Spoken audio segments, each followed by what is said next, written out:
Hoy vamos a continuar con nuestra serie sobre Segunda de Corintios, y los que tenéis la Biblia ahí a mano, os ruego que la abráis por el libro de Segunda de Corintios, capítulo 8. El tema en sí es la generosidad. No voy a leer el texto porque lo escucharemos mientras vayamos avanzando con la exposición de la palabra. Generosidad. Generosidad es una palabra que esconde en sí misma varios significados. Y hoy quisiera fijarme o que os quedéis con la idea de lo que significa generar. Y eso nos lleva a poder sostener que la generosidad genera una serie de cosas. Yo leí, entre muchas otras cosas, de un pastor que dijo: pensé que iba a tener que recaudar dinero el resto de mi vida, así que también me preparé para ser bueno en ello. Hay pastores que son especialmente buenos en recaudar dinero, ¿verdad? Sin embargo, es algo que siempre me ha hecho sentir incómodo. Y cuando se habla de dinero en la iglesia, a mí a la mente me viene un malestar, y es por varios asuntos. Hay personas que te miden espiritualmente por lo mucho que tienes. Es decir, los que mucho tienen son supuestamente gente muy bendecida por Dios. Aunque en contraposición a eso tenemos las palabras de Jesús que nos dicen que las riquezas es una de las más fuertes y peores barreras a la fe. Además, mucha gente vive con la sensación de que todo el mundo está intentando aprovecharse de lo poco que tienen. El gobierno nos toma un buen pedazo a base de impuestos y es fácil sentir que la gente se preocupa por nosotros solo en términos de lo que pueden obtener de nosotros o viceversa. Por otra parte, todos hemos leído de asuntos, historias de mala administración financiera, de abusos en iglesias y organizaciones religiosas, y yo jamás me gustaría parecerme a este tipo de personas. Por lo tanto, queridos, cuando nosotros hablamos de generosidad, no estamos hablando en primer lugar de dinero. Y yo quiero que eso se entienda ya desde el principio. La Biblia nos insta a vivir generosamente. Y hoy vamos a hablar de esa generosidad en primer lugar porque en este texto Pablo habla de ello. Estamos buscando principios bíblicos en esta carta que nos ayuden a vivir contracorriente, a ser diferentes, a realmente llegar a aplicar esos principios en la vida. Yo no predico sobre este tema porque esté tratando de manipularte, ni porque tengamos algún proyecto pendiente. En segundo lugar, tenemos que hablar de esto porque si no sometemos nuestras finanzas y algunas otras cosas al Señor, entonces una gran parte de nuestras vidas está excluida de su señorío. En 2 Corintios 8, del 1 al 15, el apóstol nos dibuja una ilustración de cómo puede ser la generosidad y luego nos describe algunos principios sobre cómo vivir generosamente y sobre cómo honrar a Dios con todo lo que tenemos. Entonces, lo que esta frase indica es que estas personas estaban siendo tremendamente presionadas por las circunstancias de la vida. Estaban sufriendo algún tipo de aflicción extrema. Es probable, más que probable, que fueran perseguidos y ridiculizados por su confianza en Cristo. Los tiempos eran difíciles para creer. Nuestros chicos, nuestras chicas, en las escuelas y universidades, ¿qué tienen que confrontar? ¿Una moral totalmente adversa? ¿Las discusiones sobre la creación o la evolución? ¿Filosofías inmorales realmente? Y ahí están, y cuando alguien se planta y dice, pues mira, yo no, porque yo creo en Dios, yo no lo hago porque tengo la confianza en... Lo que ellos generan son risas, es poca comprensión, mucho rechazo. Estos hermanos de Macedonia eran personas que vivían en esa situación. Había mucha presión. Lo segundo, y era un gran problema en la antigüedad, y la Biblia lo llama carestía. Hoy lo llamamos inflación. En el texto se nos recalca que eran realmente pobres y sabemos que había una carestía, una gran inflación en ese tiempo, en esa zona. Tenían muy poco de todo y es probable que eso fuese en cierta manera también el resultado de la fe que ellos habían puesto en Cristo.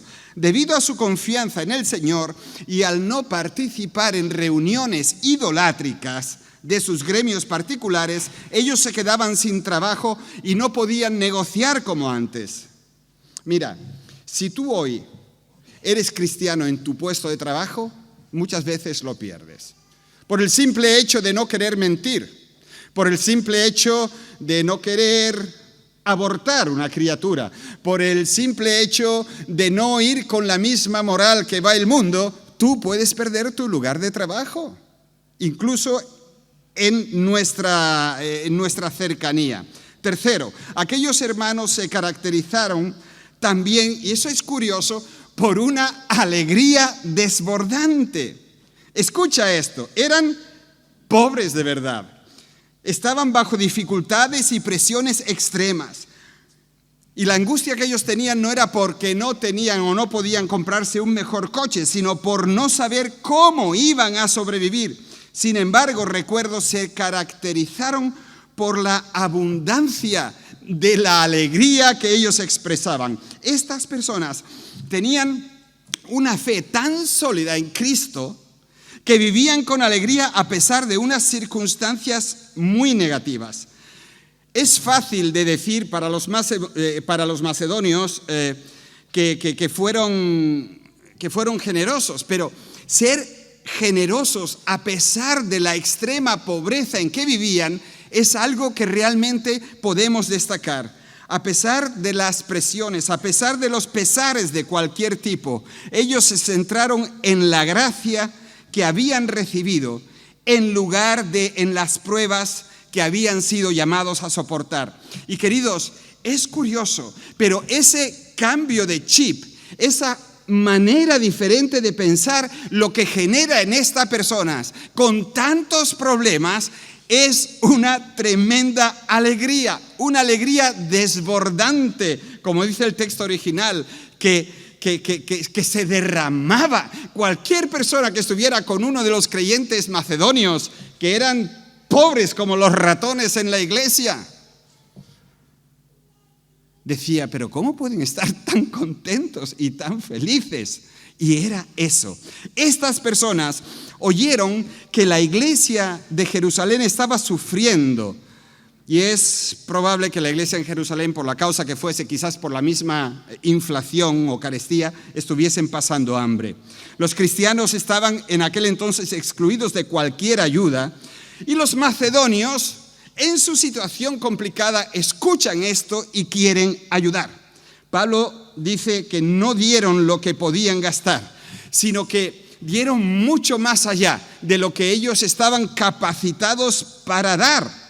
El texto parece indicar que estas personas eran tan pobres que Pablo no tenía ni la más mínima intención de pedirles que ayudaran, pero aquellos hermanos le rogaron que les permitiese ayudar a sus hermanos de Jerusalén.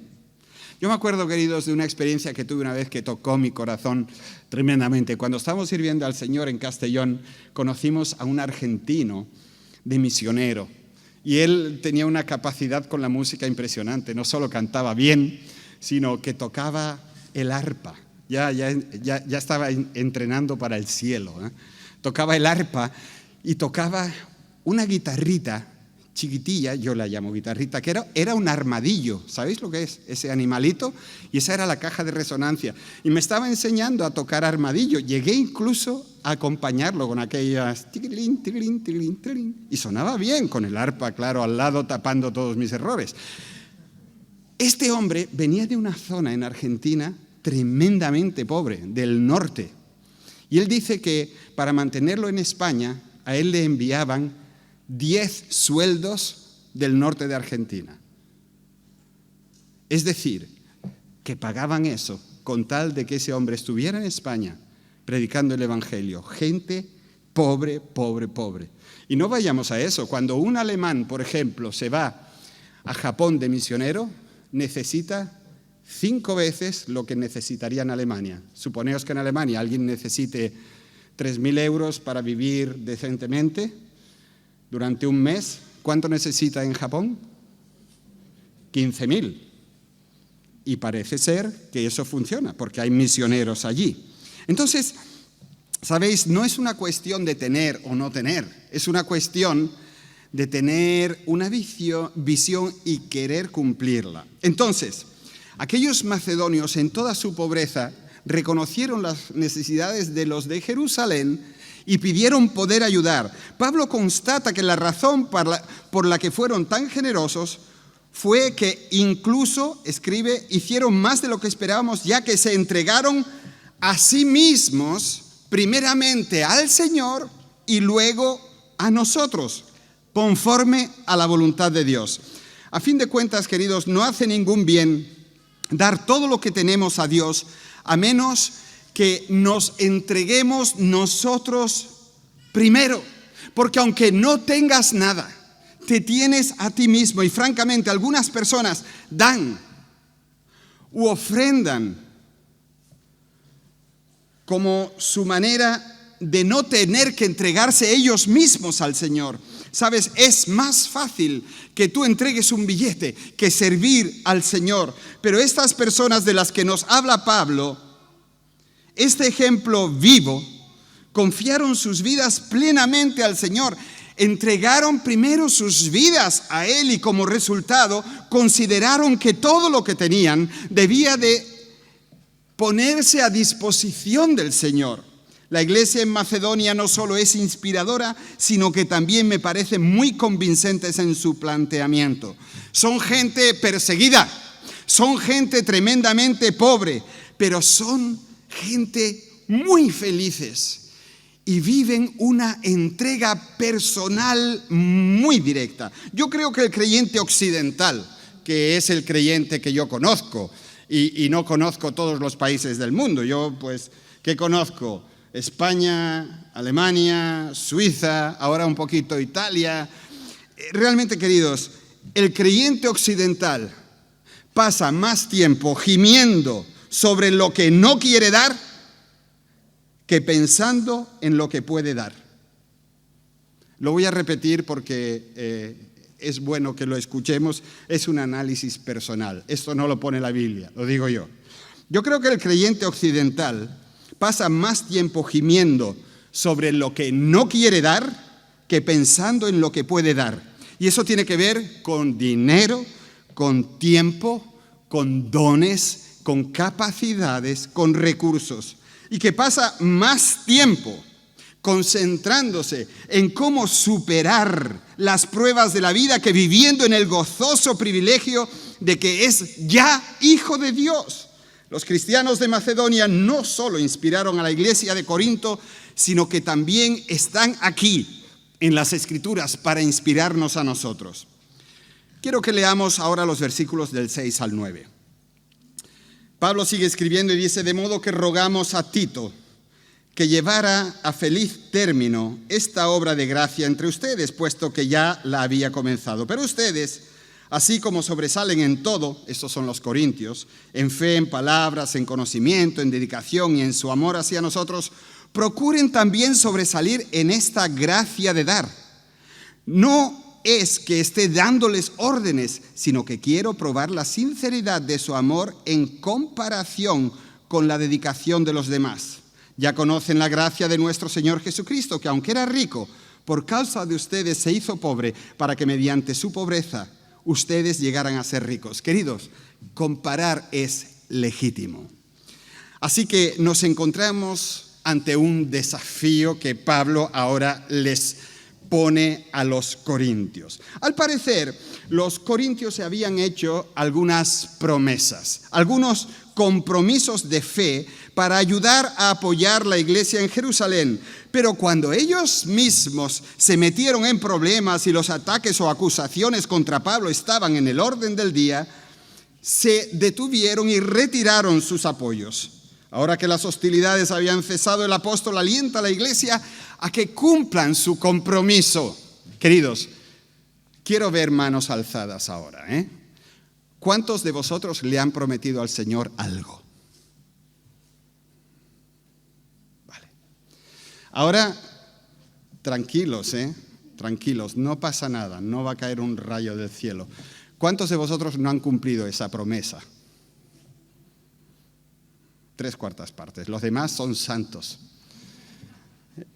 Cuidado, aunque no te lo creas, es de lo más común que la gente, también dentro de las iglesias nuestras, prometan cosas que no llevan nunca a cabo. Piensa, por ejemplo, en eso que cantas de Señor, te entrego toda mi vida, haz lo que quieras de mí. ¿Quién ha cantado eso? Todos. Pero no me pidas que estudie tu palabra. No se te ocurra decirme que venga a orar. No demandes de mí que de verdad me integre en un ministerio de la iglesia. No me digas que tengo que arreglar esto o aquello. No me ordenes que crezca. No me sugieras siquiera que me deje llenar por el Espíritu Santo. No me llames a tu servicio. No me dictes nada. Pero soy todo tuyo, todo tuya. Mentiroso, mentirosa. Hipócritas. Queridos, yo también levanté la mano. Date cuenta de lo que crees y compáralo con cómo vives. A veces ni tan siquiera podemos hablar de que son dos mundos paralelos, sino dos mundos alienígenas, es decir, que no tienen absolutamente nada que ver el uno con el otro. Lo que crees y lo que vives, totalmente ajeno lo uno con lo otro. Quiero creer que no todo el mundo está deseando engañar o mentir, pero sí creo que muchos están engañados y se mienten a sí mismos. A veces se hacen promesas insostenibles, pero el punto de Pablo, y yo quiero que por favor escuches esto bien, el punto de Pablo es que no es lo que prometes lo que importa. Lo que de verdad importa es lo que tú realmente entregas. Voy a repetirlo. No es lo que tú prometes lo que importa. Lo que de verdad importa es lo que tú realmente entregas. Pablo apunta aquí claramente al hecho de que la iglesia de Corinto tenía mucha gente con dones importantes y maravillosos, pero lo que él desea de corazón es que ellos se caractericen por la generosidad y la compasión, que ellos procuren sobresalir, desbordar en esta gracia de dar. Y quiero repetiros, queridos, no se está hablando aquí de dinero. La verdadera prueba de amor es el estar dispuesto a vivir generosamente y compasivamente frente a los demás. Hemos de estar dispuestos a soltar algunos de nuestros tesoros. Hemos de estar dispuestos a negarnos lo que nosotros mismos queremos y deseamos, y a veces decimos que necesitamos, con tal de poder ayudar a alguien. Queridos, esos son los momentos y los asuntos que ponen de manifiesto que hay realmente amor en nuestros corazones, que el Espíritu Santo se está moviendo. El Espíritu precisamente les mostró, y de hecho nos lo muestra también a nosotros ahora, una poderosa motivación para dar. Y la poderosa motivación para dar es el ejemplo del Señor Jesús. Queridos, nosotros no somos judíos, no somos musulmanes, no somos budistas ni hinduistas tampoco. Somos cristianos porque para nosotros Cristo es el modelo. Y entonces queremos hacer lo que Cristo hizo. Por eso, escuchad Filipenses 2, del 3 al 8, que es la motivación realmente que está detrás de todo esto. Dice: nada hagáis por egoísmo o vanagloria, sino que con actitud humilde cada uno de vosotros considere al otro como más importante que a sí mismo, no buscando cada uno sus propios intereses, sino más bien los intereses de los demás. Haya pues en vosotros esta actitud que hubo también en Cristo Jesús, el cual, aunque existía en forma de Dios, no consideró el ser igual a Dios como algo a que aferrarse, sino que se despojó a sí mismo tomando forma de siervo, haciéndose semejante a los hombres, y hallándose en forma de hombre, se humilló a sí mismo, haciéndose obediente hasta la muerte y muerte de cruz. Queridos, en esencia se nos está diciendo, no importa cuán generoso o entregado elijas ser, aún no has llegado a ser tan generoso como Cristo ha sido contigo. Él es nuestra medida y Él lo da absolutamente todo. Jesús renunció al privilegio de su posición en el cielo para convertirse en un ser creado. No solo eso, se sometió a abuso, a rechazo, a muerte. Lo hizo todo de buena gana para poder entregar su vida perfecta, para salvar y hacer algo con nuestras vidas pecaminosas. Así que piensa en esto, querido, querida. Nuestro mayor obstáculo para dar es a menudo la idea de que no deberíamos tener que dar lo que hemos trabajado duro para ayudar a alguien más. Muchas veces pensamos que son ellos mismos los que deberían de trabajar más duro. A veces sentimos incluso que estamos siendo engañados. Pero justo en esos momentos debemos de recordar que hemos recibido personalmente de Cristo mucho más de lo que jamás podríamos dar a nadie. Y si Cristo es tu modelo, si Cristo es mi modelo, debemos de estar dispuestos a dar más. Y cuando demos más, todavía no hemos dado nada en comparación a Cristo. Aquí, además de lo que hemos escuchado, se nos dan unos principios para una vida generosa. Porque, queridos, una vida generosa no es lo mismo que un portamonedas generoso. Esos son dos cosas diferentes. Este es uno de esos textos típicos que las traducciones antiguas tienen velado o escondido. Es como, creo que os lo conté en una ocasión, de aquella señora que no entendía su Biblia, su King James. No sé si alguno sabe inglés, y entonces si tú lees la King James te quedas un poquito asombrado, ¿no? Es muy complicado de entender y está traducido de unas maneras, y le regalaron una traducción moderna. Y cuando la señora leyó la traducción moderna, se la devolvió al pastor. Dice, uy, pastor, si usted supiera lo que pone ese libro. Se había asustado porque por primera vez había entendido lo que dice la Biblia. Este texto, en una traducción algo más moderna, puede sacudirnos. Son los versículos del 10 al 15 de nuestro texto. Aquí va mi consejo sobre lo que les conviene en este asunto. El año pasado, ustedes fueron los primeros no solo en dar, sino también en querer hacerlo. Lleven ahora a feliz término la obra para que según sus posibilidades cumplan con lo que de buena gana propusieron.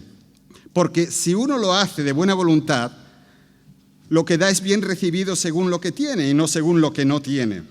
No se trata de que otros encuentren alivio mientras que ustedes sufren escasez. Es más bien cuestión de igualdad. En las circunstancias actuales, la abundancia de ustedes suplirá lo que ellos necesitan, para que a su vez la abundancia de ellos supla lo que ustedes necesitan. Así habrá igualdad, como está escrito, ni tuvo demasiado el que recogió mucho, ni le faltó el que recogió poco. El Señor nos ofrece aquí algunas pautas claras para que sepamos cómo vivir generosamente. Es decir, aquí la palabra que se utiliza es administración cristiana o mayordomía cristiana. Vivir generosamente. Es decir, para que sepamos vivir como nos conviene y como Él lo desea. Y eso no es cualquier cosa, queridos. De hecho, volveremos a enfrentarnos a algunas de estas mismas pautas cuando lleguemos al capítulo 9. Los principios o pautas son simples pero decisivos. Mira, al principio dije que el mensaje se llamaba generosidad y que la generosidad genera cosas, cambios y tanto más. Vamos a ver algo de eso. Queridos, hemos de dar porque estamos llamados a ello con ilusión, de puro amor, y no por un sentimiento de culpa o por obligación. Este es un principio importante. Pablo enfatiza aquí lo decisivo que es el corazón, porque creemos que eso es lo que tiene que hacer un cristiano. En otras palabras, estamos dando para ganar algo. Y eso no es solo una tontería, porque no hay suficiente dinero en el mundo para allanar nuestro camino al cielo, que es lo único que realmente importa. Eso de pensar así, que por nuestros dineros podríamos recibir algo del Señor, o que si nosotros damos vamos a ganar algo, es ofensivo frente a lo que es la gracia de Dios. Dar debe ser una expresión de gratitud a Dios. También debe de ser un compartir gozoso dentro de los límites del reino que Dios está acercando. Piensa en ello como la diferencia entre comprar un regalo porque sientes que tienes que comprarlo, o comprar un regalo porque sí, por amor. Cuando lo que haces es cumplir con una obligación, lo que puedes sentir puede parecerse alarmantemente al resentimiento, incluso a la amargura. Es casi lo mismo que pagar un impuesto. Hacer un regalo porque tienes que hacerlo y porque te lo recuerda tu mujer y además te dice lo que quiere, eso es horroroso. Ahora, si tú le regalas algo porque sí, por amor, eres capaz de gastarte mucho más dinero y lo único que esperas es que en un momento dado ella abra el paquetito y tú veas la cara que pone. Eso lo vale todo.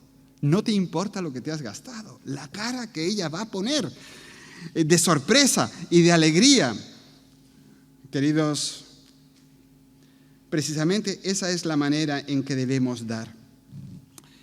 Cuando damos algo para el Señor, generosamente, con alegría, demostrando nuestra gratitud al Señor, cuando es una obligación, eso amarga cualquier regalo. En otras palabras, nos sentimos muy satisfechos y espirituales si damos el 10%, aunque Dios nos haya dado la oportunidad y los recursos para dar mucho más que esto. Hace ya años de esto y se me viene a la mente porque ese hermano está sentado entre nosotros, pero no voy a decir quién es.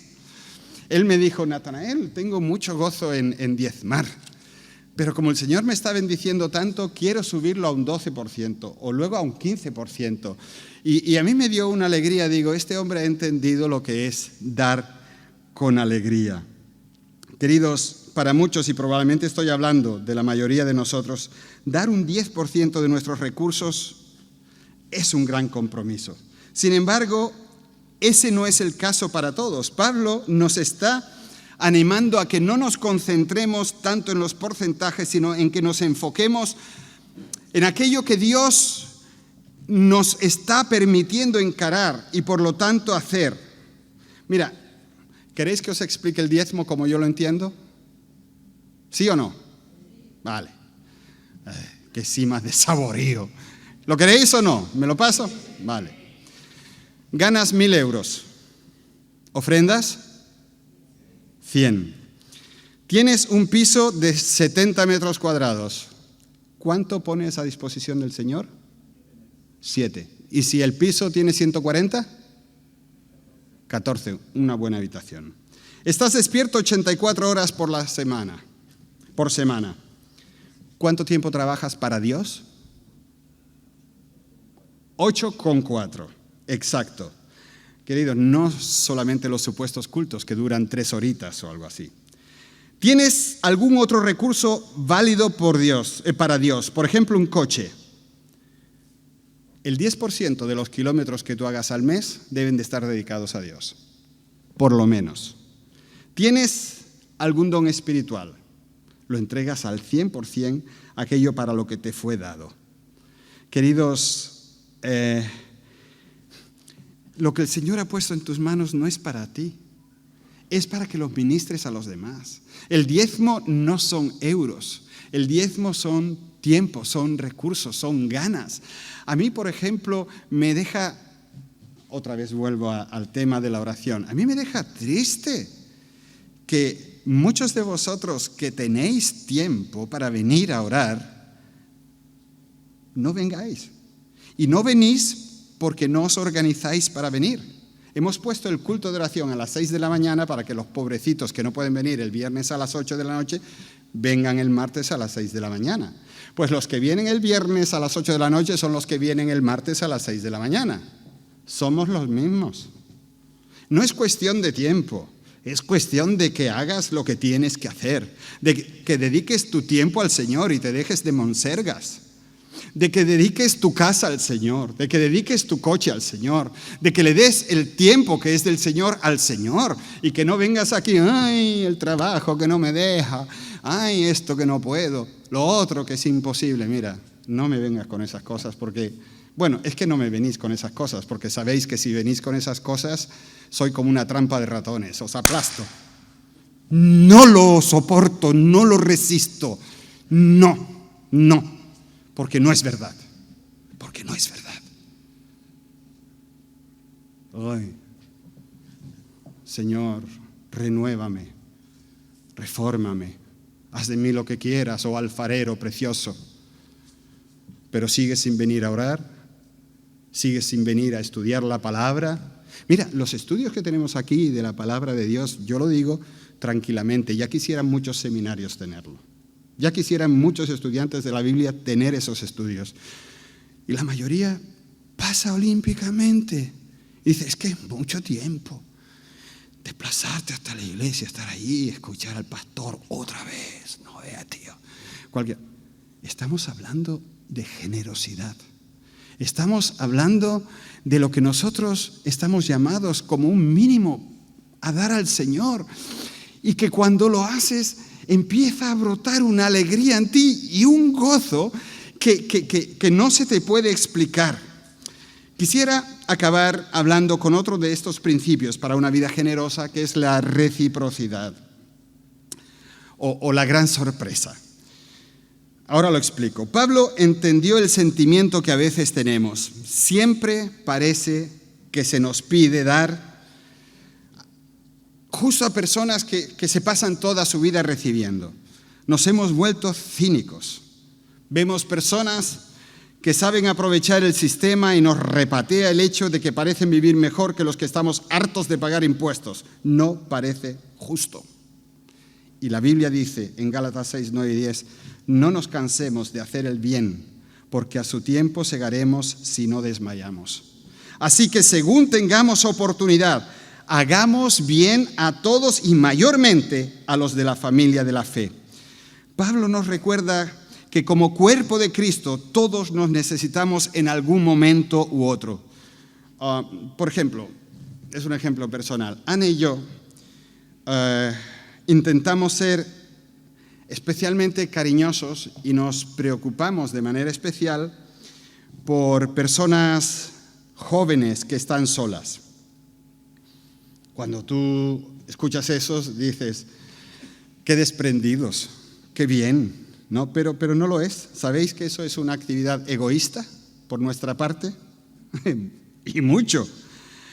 Y lo es, no solo porque el hecho de tener esa relación nos enriquece muchísimo, sino porque nosotros, en nuestras oraciones privadas, en casa, os voy a abrir un poquito la cortina para que escuchéis, ¿no? Nosotros le pedimos al Señor que en caso de necesidad, Él recuerde lo que estamos haciendo y le dé a nuestros hijos la misma cobertura que nosotros estamos dándole a otros. Es decir, es totalmente egoísta. Es totalmente egoísta. Dale al necesitado y al que sufre, porque un día lo vas a necesitar tú. Es lo que la Biblia llama, con una imagen muy curiosa de Eclesiastés 11, echa tu pan sobre las aguas, porque después de muchos días lo hallarás. Vuelve a ti. Reparte a 7, dice la Biblia, y aún a 8, porque no sabes el mal que vendrá sobre la tierra. En otro lugar, en Lucas dice, yo os digo, ganaos amigos por medio del mamón, de la injusticia, es decir, de las riquezas injustas, para que cuando falte os reciban en las moradas eternas. Eso es tremendo, hay una reciprocidad, y quien tenga la experiencia de dar, sabe que cuando tú das, el Señor te lo devuelve con creces. Y no estoy hablando yo de dinero, estoy hablando absolutamente de todo. Mira, la persona a quien damos puede no ser capaz de darnos de la misma manera, pero puede dar de otras maneras. Yo no sé si lo habéis experimentado ya. Yo he descubierto este principio en mi propia vida. Puedes recibir unos regalos de los otros que ni siquiera te los imaginas. Una palabra de aliento en un momento dado. o que te digan gracias, o que tú recibas un acto de bondad, que piensen en ti, que te den ese abrazo tan necesario, que alguien diga, estoy orando para que el Señor te fortalezca, o que alguien te diga una palabra oportuna de las Escrituras, o que alguien te haga llegar a esa compasión silenciosa. El otro día, un pastor me cogió y me llevó a un pasillo y me contó lo que le estaba pasando a su hijo mayor, justo la misma edad que Benjamín. Lo único que yo pude hacer es echarme a llorar después de lo que me dijo. Yo no pude decirle ni que Dios te bendiga, ni que Dios... Solo pude llorar con él. Yo creo que en ese momento para él fue el mayor consuelo que podía darle. Un apoyo inesperado, una ofrenda más que necesaria. Son muchos regalos preciosos que no tienen precio. Jesús dijo en Lucas 6:38, apúntatelo en rojo si puedes, den, ¿y cómo sigue el versículo? Y se os dará. Dad y se os dará. Den y les será dado. Se les echará en el regazo una medida llena, apretada, sacudida y desbordante, porque con la medida que midan a otros, se les medirá a ustedes. Da amor y lo recibirás a expuertas. Da de tu tiempo y el Señor te lo cubrirá. Algunas personas han visto este versículo como una fórmula para el éxito financiero. En otras palabras, cuando le das dinero a Dios, Él multiplicará eso y te dará más dinero a cambio. Sin embargo, en este caso la motivación para dar ya no es amor, es egoísmo y codicia, y yo no creo que al Señor le interese eso para nada. El principio del que se nos está hablando aquí es el siguiente: al abrir nuestros corazones y liberar nuestro control sobre las cosas de este mundo que amamos a veces con tanto fervor, nuestro dinero, nuestras cosas, cualesquiera que sean, nos abrimos a una mayor experiencia del amor y de la generosidad de Dios. Hay una alegría que desborda cuando damos. Es como el resultado de la sonrisa de Dios en nuestras vidas. Cuanto más nos abrimos, cuanto más confiamos, cuanto más compartimos, más espacio tiene Dios para llenarnos de su amor y de su gracia. Y esa es la alegría, queridos. Tú puedes desprenderte absolutamente de todo, porque cuando te vacíes es cuando le das la oportunidad al Señor de llenarte con su presencia. Y eso es lo que lo cambia todo por dentro. Yo no sé si es vuestra experiencia, pero el amor y la gracia de Dios nos toca muchas veces por medio de otros. Y eso es algo que nos debería de motivar a nosotros para convertirnos en esa mano de Dios, en esa bendición de Dios para otras vidas. Yo quisiera concluir ahora. Gran parte del correo que recibo todos los días nunca se abre, sino que va directamente a la basura. Es spam. Y eso es porque la mayor parte de lo que recibo es un llamado al dinero que administro. Los catálogos nos brindan la oportunidad única de encontrar esa cosa que he necesitado toda mi vida, aunque no lo sabía, y para resistir la tentación ni siquiera lo abro. Sin embargo, la realidad es que la mayordomía bíblica conforma en el día a día del creyente cristiano gran parte de su vida.